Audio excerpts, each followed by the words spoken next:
Hello friends, welcome to Chandu's kitchen and vlogs. కోయగూర పెసరపప్పు. ముందుగా పెసరపప్పుని 2 times వాష్ చేసుకొని 20 minutes వరకు నానబెట్టుకోవాలి.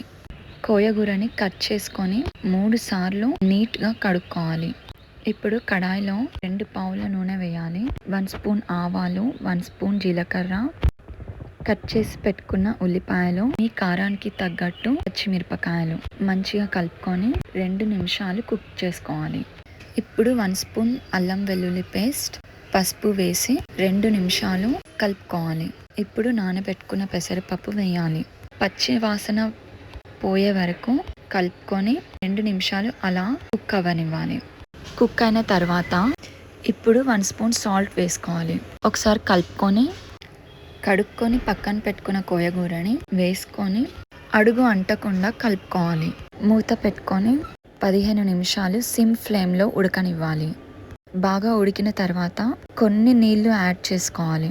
మూత పెట్టుకొని ఒక 5 నిమిషాలు మగ్గనివ్వాలి. నీళ్ళంతా ఆవిరవుతుంది. మూత తీసి చూస్తే కర్రీ దగ్గరకు అవుతుంది. టేస్ట్ అయితే సూపర్గా ఉంది. చపాతీస్లోకి ఇంకా బాగుంటుంది. తప్పకుండా లైక్ చేయండి, కామెంట్ చేయండి, షేర్ చేయండి, సబ్స్క్రైబ్ చేసుకోండి.